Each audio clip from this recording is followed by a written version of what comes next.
Senator Thayer, thanks for joining me. Nick, I'm happy to be on your podcast, especially right here at Jeptha Creed Distillery, a terrific place that has some great bourbon. Absolutely. Well, cheers. Cheers to you. Episode 2 of Bourbon and Birds. It's got a good nose.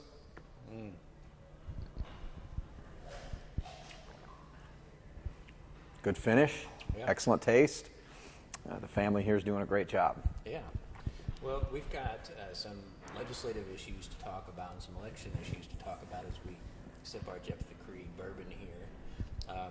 First off, I want to talk about redistricting and specifically what the timetable is as we're looking ahead here into later 2021, 2022 legislative session. When do you anticipate the legislature starts to deal with the nitty-gritty of moving legislative districts, and we'll separate off the different maps as we go? Well, so a little bit of civics here. According to the Constitution, every 10 years, we must redraw legislative and congressional districts in Kentucky in accordance with the 14th Amendment to the United States Constitution, which means one person, one vote. And that means that the districts must be as equal as possible to ensure that when I vote on a bill in Frankfort, or any other legislator votes on a bill in Frankfort, that we represent an equal number of people for the next 10 years. Mm-hmm. The 10 years is obviously tied to the census, which takes place every 10 years, which is prescribed also in the Constitution that there must be a count of the people every 10 years. The problem is it hit when COVID hit in 2020, when the census was just ramping up, and people literally go door to door. Everybody knows they get a form at home.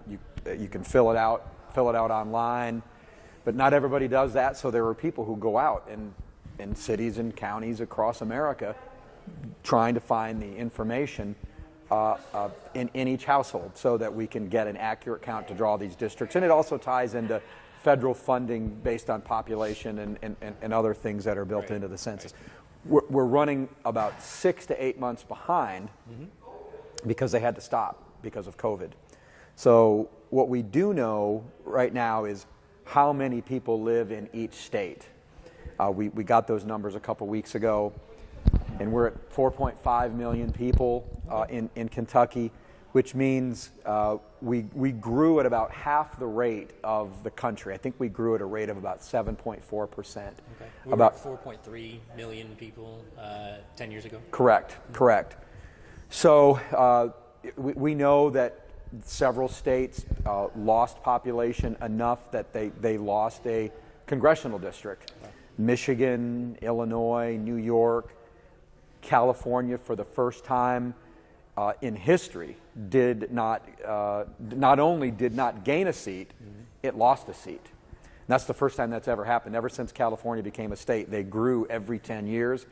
10 years ago, they didn't grow, so they didn't gain a seat. This year, they actually lost population, and people are moving elsewhere. And we're seeing states like Texas and Florida gain seats. We're going to stay the same at 6 congressional seats. So 8 electoral votes, because your electoral votes in helping determine who the president is tied to the number of congressional seats plus the 2 U.S. senators.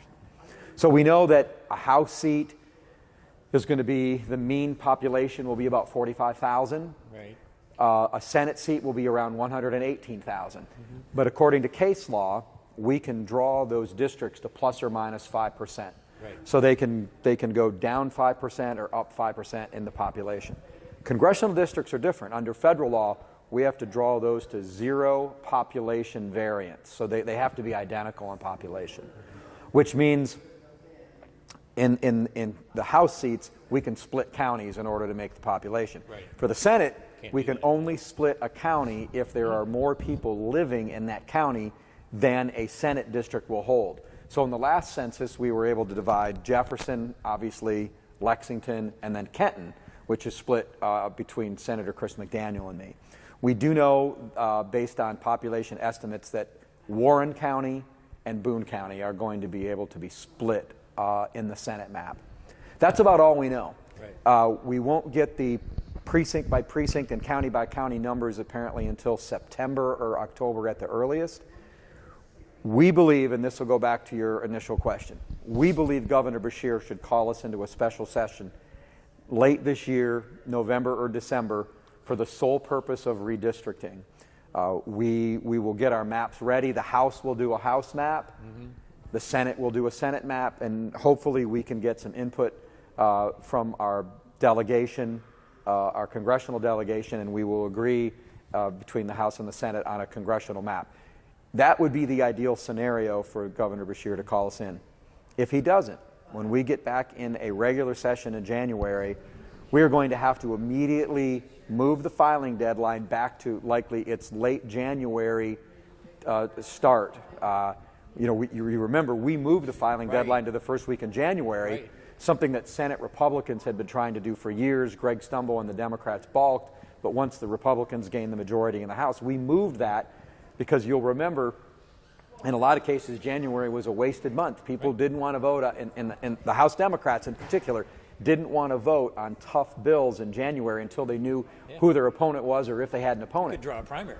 That's right. So we said that's ridiculous. We want to move it up to the first Friday after the first Tuesday, which is the end of the first week of the legislative session. Let's get the filing deadline out of the way so people know who they're running for, and we can start voting on tough bills. Right. But now, if the governor doesn't call us into a special session, we're going to have to move that filing deadline back till late January or February while we pass the maps and then give people some time to realize where everybody lives, what district they're in, so that people can decide whether or not they're going to run in these districts, 138 districts that we've drawn. Sure. Now, in an effort to do that, the interim committee meetings are back in session. You have to have LRC staffers help draw up these maps. Obviously, the Senate and the House will propose the maps that they're looking at. Those will crisscross, and this is primarily a Republican exercise. This won't necessarily be a Democratic exercise, as there's supermajorities in both chambers. You don't really need the Democratic votes. Of course, Democrats may very well take this exercise as well and propose their own maps. So you think, though, that to do all of that, if you know the population estimates now, an ideal House seat has to have 45,000 people plus or minus 5%, you would be drawing those maps now, correct? If we had the county and precinct level data, but we don't. But you don't. You have the big picture data. Right. Okay. So the problem gets into the split counties. I have a general idea based on census population estimates going back a year or so, how many people live in Scott County and Grant County, because those are whole counties, we have those estimates. But take Kenton County, which Senator McDaniel represents the northern 1/3, I represent the southern 2/3. We have no idea how many people we represent because we're in a split county and we don't have that precinct level data. And obviously, when you draw maps, you have to have the precinct level data. Back to the first part of your question, this will be the first time in Kentucky history where Republicans control both the House and the Senate. And yes, we will lead the way on drawing these districts. I'm certain that we will seek input from the Senate Democrats. There's only 8 of them left.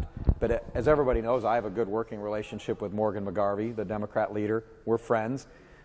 We will probably give them more input than the Democrats gave us when we were in the minority.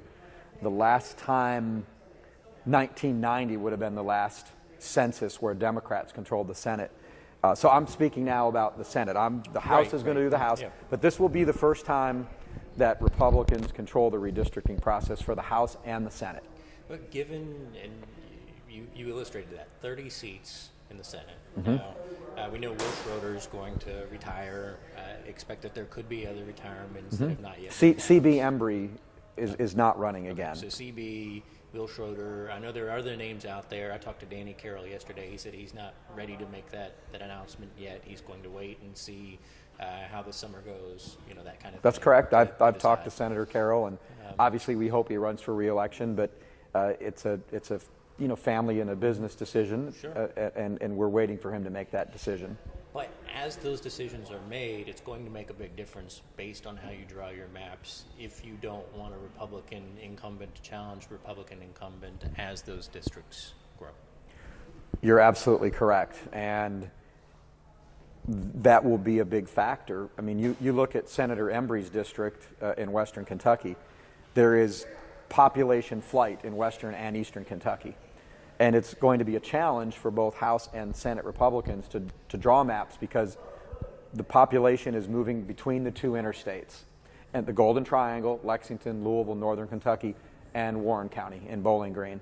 So, we will have decisions to make, and,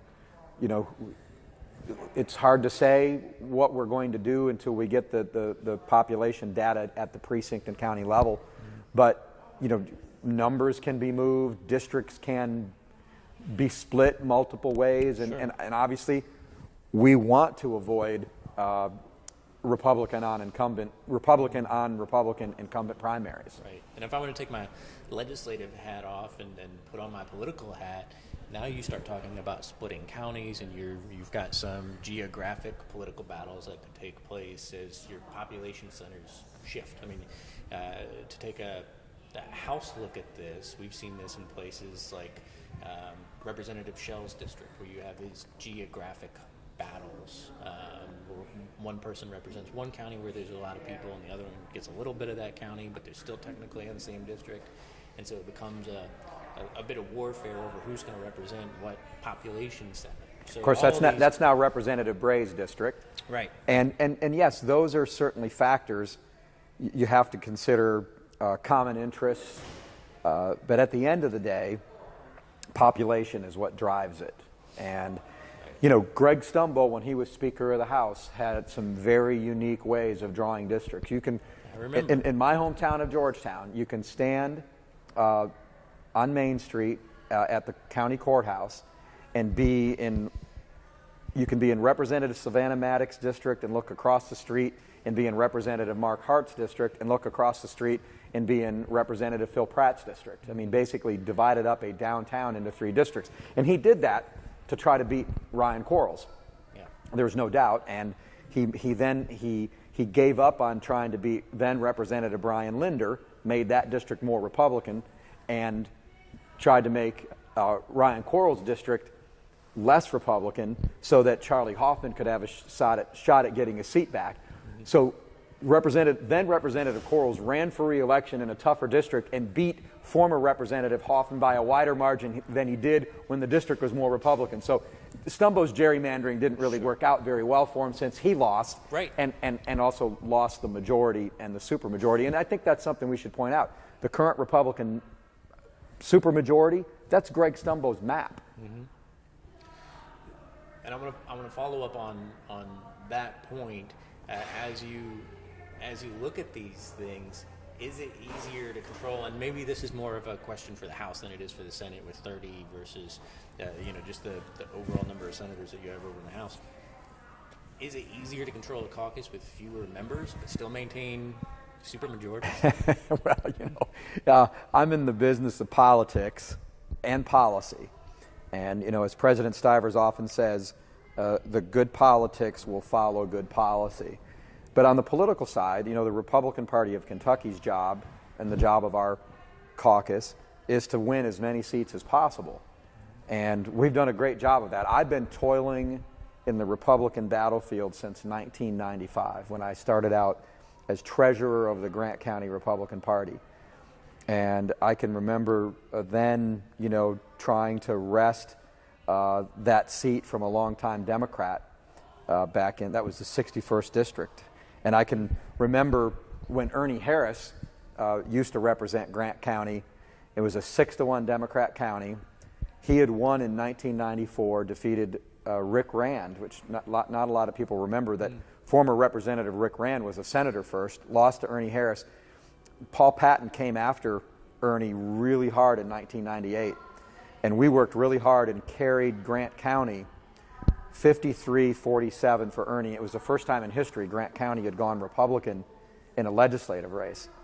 Last year, when I got reelected, I represent Grant County now. I got 78% of the vote in Grant County, and it's a Republican majority registration county. And it illustrates the trends that we have in Kentucky. Every day, a new county switches from Democrat majority to Republican majority in registration. And sometime next year, Republicans will become the majority party by registration statewide in Kentucky. So, we want to win as many seats as possible. I mean, it certainly does become a management issue. I'm not going to lie. It's a lot of personalities and a lot of regions to represent and try to make happy. And sometimes we find issues that fall down on rural, urban/suburban divides. We've seen that in a couple cases this year. And you've got to try to make a lot of people happy, both in the House and the Senate with the numbers that we have. But I certainly prefer it to the alternative. That's true. I mean, I've been working a long time, and so have a lot of other people working a long time to get these Republican supermajorities. And we're going to draw these districts based on the population and the other factors that we have to take into account under the law. But obviously we want to, we want to continue winning elections and having these supermajorities so we can continue to unravel the bad policies that the Democrats implemented for generations, as well as pass our conservative Republican priorities. So in drawing these, you mentioned the, feel free to have a drink. Yeah, I'm thirsty. You mentioned these Georgetown being triple represented, that type of map drawing. Are Senate Republicans willing to go on the record and say we will not split the same way, or is it just a matter of waiting for these numbers to come through to see how the pieces fit together? My focus is on Senate redistricting. Right. We can only split 5 counties: Boone, Kenton, Jefferson, Fayette, and Warren. Okay, based on that they're larger than the overall number. Correct, because the population is higher than the 118,000 required for a Senate district. We're only going to split those counties. The House is a little bit different, and we're not going to get involved in House redistricting. Okay. I mean, as a resident of Scott County, I would like to see the Stumbo map fixed somewhat for Scott County as a resident and as a citizen. Mm-hmm. But I'm going to leave that up to Representative Pratt, who represents the majority of Scott County in the House, to work that out with his leadership. So their map is their map, yeah, the Senate map is the Senate map. We will pass the House's map, and hopefully they will return in kind and pass the map that we pass. We're not going to get involved in drawing their map. So that's General Assembly map. Those are the state legislative maps. But there's also the congressional map. As you had mentioned, as you're seeking input, there's 6 congressional districts. 5 of those are currently held by Republicans. They're solidly Republican districts, maybe with the exception of the 6th, which is technically swing, but it's swung pretty hard towards the I mean, Andy Barr's done a great job, and the numbers would show you that, it's a leans red, likely red district. But having said that, it is the only district that's been competitive during the last 10 years. And I'll remind you, the last time we did redistricting, I was the chair of state and local government, and I voted against the congressional map because I felt that what was done back then when Andy Barr was running against Ben Chandler was unfair to him. There was a deal cut to help Ben Chandler, and there were some eastern Kentucky counties put in there, and I didn't like it. And matter of fact, the whole central Kentucky caucus in the Senate voted no on that map. I'm not going to get into too much to why that map was that map, but I will proudly say that Andy Barr has been winning those eastern Kentucky counties that were added to his district by a pretty wide margin. Having said that, I hope that we can restore some of the traditional central Kentucky counties to the 6th congressional district in this redistricting. And I'm going to be pushing for that, and I think it's the fair thing to do.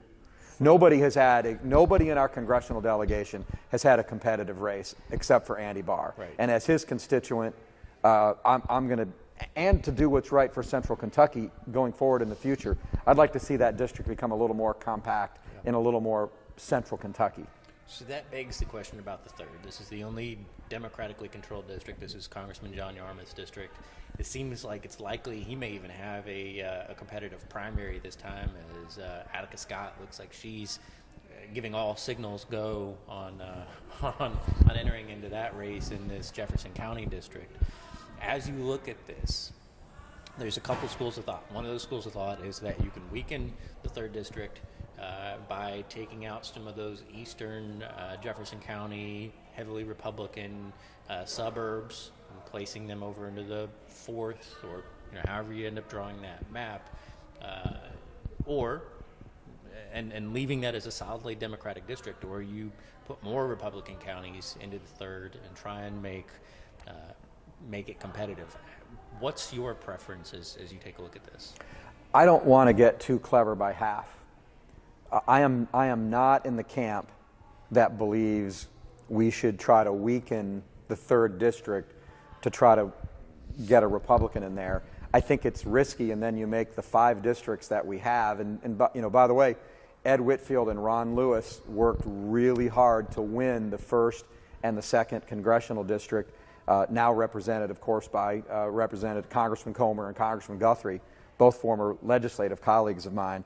And I don't think it's smart to try to get too clever by half with the 3rd congressional district. I'm not a fan of Representative Yarmouth. His voting record is anathema to me, but I do think he represents Louisville pretty well. Jefferson County is very liberal, and I think Jefferson County ought to get what it deserves, and that's a liberal member of the United States Congress. And I'm not in the camp of trying to weaken that district. I think that the 5 Republican districts we have, we should make sure that they meet the population requirements, and we keep those districts Republican. I think that he is vulnerable in the primary. I still cannot believe Charles Booker is not running against him in the primary, because I think he could win that. Whereas Charles Booker has no chance to beat Rand Paul, but maybe he's running for other reasons. And maybe he and Representative Attica Scott have cut a deal where he runs for the Senate and she runs for the House. She may beat John Yarmouth. That's going to be fun to watch. But I'm not in the camp of trying to carve up Jefferson County and make the 3rd District a red or even a purple district. Yeah, which makes sense. I mean, what more do Republicans get holding 5-6 versus 6-6? Yarmouth really isn't much of a player when it comes back to overall dealings in Kentucky, just by basis that there's not any other Democrats at the federal level. Right, and I just look back 30 years what the Democrats did in congressional redistricting. They did try to get too clever by half, and then look what happened. Ed Whitfield won, Ron Lewis won, Andy Barr won. The 4th and the 5th were always going to be, by then, were solidly red districts. But they tried to get too clever, and look what happened. It backfired on them. And, I think you have to learn from the lessons of history, and I don't think we would be well served to go down that path. Look, Louisville's liberal. It deserves a liberal congressman. I don't think we should get in the way of that. It's important to remember, I think, too, that anything that you do in any district, the congressional maps especially, are a big wheel. It's got a population shift here means a population shift here means a population shift here, and that becomes complicated based on the incumbency of particularly the folks over in the West, where you've got a Warren County seat and you've got a Monroe County home district. It'd be easier to probably chop the tail off of those and draw the maps. A variety of ways that you could do that, but that's likely not going to happen as long as those folks remain incumbents. That's true, and that in every state where the legislature draws the districts, which is the way it should be. And some states go by commission, and that's absolutely unalterably opposed to that. The incumbents do have an effect. I mean, there are some people who would say that Bowling Green and Owensboro should be in a different congressional district. I think Congressman Guthrie would take umbrage at that. I think Owensboro would take umbrage of that. I think Owensboro is served well by having Congressman Guthrie, who's from Bowling Green, as its congressman. So, I don't think you're going to see a massive change like that. Like I said, I do think there are some counties like Garrett and Jessamine that need to be back in the 6th congressional district, and I'm going to fight to make sure that happens. What about over in the 4th? And maybe it seemed like Beshear performed well over in northern Kentucky. Is that a signal of perhaps things to come as Democrats find some power up No. in northern Kentucky? No. That was an anomaly. It was an absolute anomaly. And you just go look at everybody was all excited because Andy Beshear won Kenton County. Mm-hmm. By the way, he lost my part of Kenton County. I remember certain people getting all excited about that. They were going to beat me because Andy Beshear won Kenton County. Well, they need to be a little better at politics and take a look at my precincts in Kenton County that Matt Bevin carried. And of course, the rest is history. I got 69% of the vote last year, my biggest margin ever. And Chris McDaniel, was supposed to have this tough race, and he ended up winning by 16 points. Mm-hmm. That election was an anomaly. You look at everybody else, even the Secretary of State's race with Michael Adams running against a former Miss America, still won by, 6 points? Yeah. And everybody else won by 400,000 votes or more. That was a situation where Matt Bevin had turned enough people against him. Look, up in northern Kentucky, 10 days before the election, he goes up and says we need to put tolls on the Brent Spence Bridge, despite the fact that the legislative delegation up there is opposed to it. Right. Well, that led, along with the issues he had on teacher pension. And by the way, Matt Bevin was right on the policy on teacher pensions, but he was wrong on his rhetoric. But you combine those two things, and that's why he lost Kenton County. You go to Warren County, and he got in the middle of a fight between the two hospitals down there. He didn't treat Janine Hampton very well. And look, he was in his right to switch running mates. Sure. But the way he handled it was wrong, and that hurt him in Warren County. And then he goes down to the Rotary Club, and he says terrible things about their favorite son, Chief Justice John Minton. Now, I'm not a big fan of Chief Justice Minton. Nice guy, but just not a fan of his opinions. But I would never go into his hometown and say the things about him that Matt Bevin said. And that's why he lost Warren County. Mm-hmm. He lost 5 counties that a statewide Republican should never lose: Kenton, Scott, Madison, Warren, and Campbell. It was an anomaly election. It has nothing to do with anything else, because since then we've had another election, a presidential election, a U.S. Senate election, congressional and legislative, and everything returned to normal. Yeah. That was Andy Beshear is an accidental governor who won by 5,000 votes in a plurality. Also remember, the Libertarian candidate, whose name I can't remember, didn't even campaign. He pulled enough votes off of Matt Bevin, and that was tied to the Janine Hampton situation and the way he handled that. So this narrative that Northern Kentucky's competitive because Andy Beshear barely won, it's just bunk, and we have debunked it in an election since then, and we will continue to. Northern Kentucky is solidly red. Well, I want to pivot with you. I got a little bit of bourbon left, so I want to keep talking to you. Pivot with you towards elections. You brought up Bevin. You brought up that campaign. Bevin is popping up again. He was at RGA. He's been talking to folks. What's Damon Thayer, what's your opinion on Matt Bevin making another run at higher office, whether that's Senate, governor, and the indication seemed like he's talking about governor and coming back, given that plurality of votes, given that just less than 5,000 vote margin lost to Andy Beshear? I don't think Matt Bevin should run for governor again. He lost. He lost because of his own foibles, and he should give someone else a chance. I also think that some of the horrific pardons that he issued unilaterally on his way out the door will continue to haunt him. And now we find out that the feds have indicted one of the people that he pardoned. Mm-hmm. If I'm Andy Beshear, I'm salivating at the chance for another shot at Matt Bevin. I think Andy Beshear is a one-termer. I think with his horrible handling of the pandemic, there are enough issues that just about any Republican can beat him, except for Matt Bevin. And if Matt Bevin runs, his primary opponents should hit him on the pardons. And if he were to win a primary, his Democrat opponent, Andy Beshear, is going to pound him with those pardons. And I don't think he should run again. I think it's time to let somebody else take a run at it. I think we have a very deep bench in the Republican Party, and I think it's time to let somebody else. And I think I'm pretty objective when it comes to Matt Bevin. I liked 95% of his policies. I like him personally. I think there were times when he showed oratorical brilliance, but there are other times when, his mouth got him in trouble. Yep. And I wish he was still governor. Don't get me wrong, but he lost, and it's his own fault. Yeah. And I think he needs to look in the mirror and do what's right for the Republican Party and do what's right for the state and sit this one out.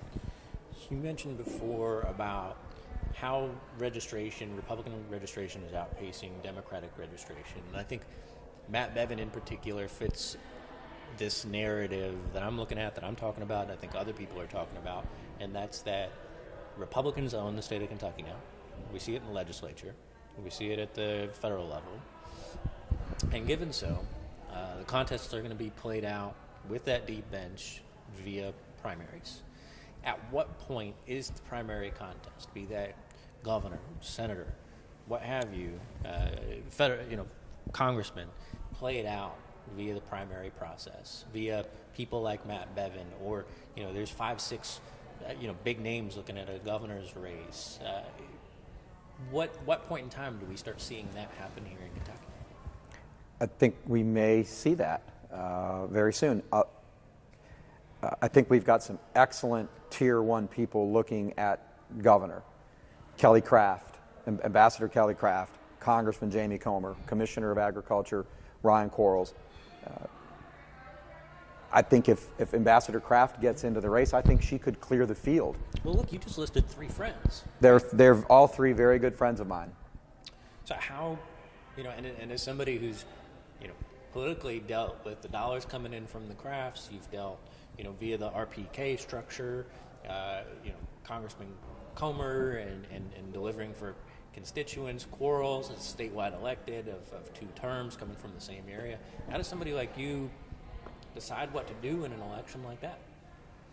I don't know. We'll cross that bridge when we come to it. I mean, there are 3 outstanding potential candidates. And by the way, there are a number of other people who would make excellent candidates looking at it. And there may be people thinking about it who I haven't even thought about yet. I mean, there could be judge executives, there could be state senators, there could be state representatives, there could be a lot of people looking at it. I think if Ambassador Craft runs, I think she could clear the field. Based on wealth or based on name? A couple different things. She's the only one in the race who would be able to say, I've been twice appointed to ambassadorships by President Donald Trump, which is going to be a very good selling point. And by the way, by all accounts, she did a very good job in both of those positions, and she was twice confirmed by the United States Senate. How's Trump polling these days? I'm going to in Kentucky, he remains wildly popular. Okay, he was over 60%. That's come down a little bit. Yeah, I would still say he's going to be right around 50s. 58, 62%, depending on whether you poll registered voters or people who voted in a presidential election or likely voters in a presidential election. You got to slice and dice the crosstabs to make sure that it's a legit poll.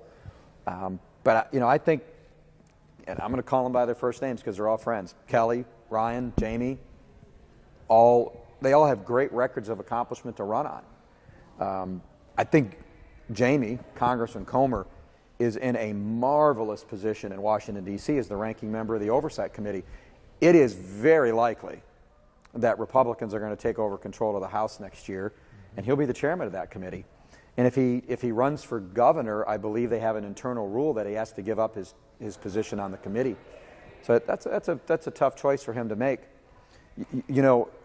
History shows that the party that controls the presidency on average loses 27 seats in Congress during the first midterm, and I think it only takes 5 or 6 seats, and Kevin McCarthy is the Speaker of the House, and our congressional delegation are looking at a bunch of committee chairmanships. So we'll have to see how this plays out. I predict it will play out earlier than it ever has. I mean, this is a unique situation. An open seat, well, not a challenger, the Republican will be the challenger to an unpopular Democratic governor whose fate will be determined by whether people think he did a good job managing the pandemic or not. I mean, that is set. Okay, so that's a great question. Here we are, 2021. This race isn't until 2023. Assuming he doesn't face any Democratic challengers, he's really not doing a ton of work until May of 23, even though we know the work actually starts now. He's not actually campaigning until May of 23. What issues are at play in May of 23 that we can look at now? And is the handling of the pandemic, is the first year of his policies still the basis of what Republicans are talking about and what Democrats are talking about? It will be the defining issue. And if you look back at Matt Bevin's term, the things he said in 2017 and 2018 when we were having the debate over teacher pensions pretty much sealed his fate. People didn't forget that. People are not going to forget his handling of a once every 100-year pandemic that occurred in 2020. They're not going to forget that by 2023. Now, that could split both ways, though, right? It can split both ways. He's going to go out there and talk about the positivity rate and the death rate and how his measures saved lives. And, you know, we're going to continue to talk about the fact that he bungled the unemployment situation. Not only could he not handle the claims, but also there's corruption in his administration where the lieutenant governor's hairdresser got preferential treatment and a couple dozen people that work in his UI office illegally funneled unemployment insurance checks to themselves despite the fact that they were working. So that's a scandal. Then you got the fact, and there's a certain part of the Republican base that will never forget that he sent state troopers out to cite people for going to church on Easter Sunday. That will not be forgotten. And then the freedom and liberty issue related to mask wearing, to the mandates, to picking winners and losers of what businesses can stay open and which cannot. The bar and restaurant industry and those affected by it are not going to forget how he shut them down twice when the evidence showed that he shouldn't do that. And then the other issue was his ostensible shutdown of schools for the better part of a year. He will say that he didn't, but let's be honest. His policies basically forced superintendents to shut down schools, some for longer than others. The two largest school districts in the state, Jefferson and Fayette County, were ostensibly shut down for a year. Yeah. And those kids, it's going to take, I was told it's going to take 3 to 5 years for the students in Jefferson and Fayette County to catch back up. And in districts that had to deal with different shutdowns but started back earlier, 18 to 36 months. Wow. And you know, remember, we're also seeing... Of course, they don't vote, but their parents do. Their parents do, and their parents aren't going to forget that. And they're not going to forget how Andy Beshear shut down child care. We're seeing the lowest number of female participation in the workforce in 30 years. After we were at peaks, because a lot of moms had to make a decision to stay home with their kids because they didn't have child care to send them to, and they needed to stay home and help them with virtual learning. People aren't going to forget that. And it's going to take a while for people to recover from this financially, too. And now we've got the fact that, you know, the governor won't end the $300 a week supplement, or is it $300 a month, $300 a week? I think it's $300. Well, I don't know. That's a good question. Whatever the federal supplement is that 23 other states have ended, right, which is giving people an incentive to stay home and not work. And we've got help wanted sign after help wanted sign. Some businesses can't even open up to full capacity because they don't have the people to serve the customers. It's a big problem. And I've talked to some restaurant owners, and some of that I think is due to a migrant workforce in the back of the house that shifted towards states that opened up their restaurants sooner. They weren't tied to Kentucky, and so, you know, let's go to these other states and continue working. I think that's true. They you know, and a lot of those are surrounding states. A lot of our surrounding states opened up earlier than we did. dropped the mask mandate earlier than we did, opened bars and restaurants earlier than we did. And here we sit today on June 3rd. Yeah. We're still a week away from being fully open. Only 3 states will open after Kentucky: California, Vermont, and New York, which are deep blue Democrat states. And, I went to the Kentucky Oaks and the Kentucky Derby, live and in person. 50,000 people both days. Yeah. I maybe saw 12 people wearing masks. And apparently there were only 10 cases of COVID that were traced back to Derby weekend at Churchill Downs. I think that proved that we are past this thing. And the governor just wants to hold on to power in his daily press conferences as long as possible. Because after June 11th, he's going to have to return to a more traditional governor model where he's going out doing groundbreakings and ribbon cuttings and dedications. And you're already seeing him do that. And that's what I was going to ask. So there's billions of dollars. The Biden administration, you got to remember, we got a Democratic president, Democratic governor, got $4 billion coming into Kentucky. I think $2 billion of that, the legislature, and correct me if I'm wrong, the legislature allowed how we're going to, in principle, spend some of that money. We appropriated $1 billion of it, and there's still $1 billion left for us to appropriate in the next session. Okay. And there's a timer on that money that expires in 2024. So given that, billions of dollars coming in, right now we can talk about a stagnant economy, restaurants that have been hurt, people that are not getting emails answered on an unemployment side of things. But putting billions of dollars into the Kentucky economy via the federal government, does that erase that for Beshear? And how do Republicans play that political game?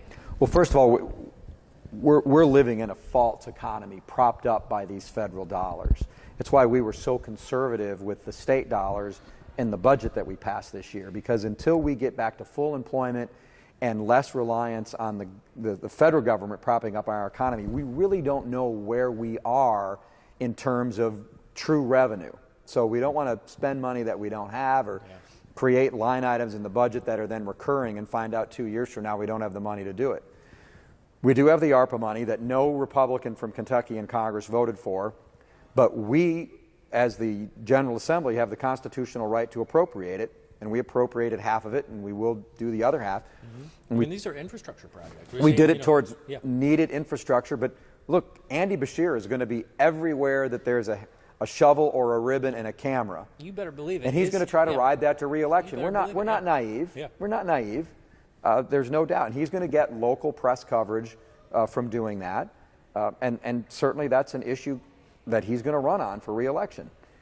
But I go back to my earlier point. People are not going to forget his management of the pandemic, for better or for worse. And whoever our nominee is going to have to make a case and remind people that Andy Beshear curtailed your liberties and freedoms and your right to go to church and hurt a lot of businesses, killed a lot of businesses, and hurt kids' education and their mental development and all of the other societal consequences like increases in domestic violence and rape and child abuse and all these other consequences that we're going to be dealing with for years. All right, well, Senator Thayer, I'm going to leave the discussion there. I think we could continue to drink and talk all day, and that actually sounds like a pretty good day, but we'll leave it there for now. Thank you so much for your time. Always good to have a discussion with you, Nick. Welcome back onto the political scene in Kentucky. Thank you.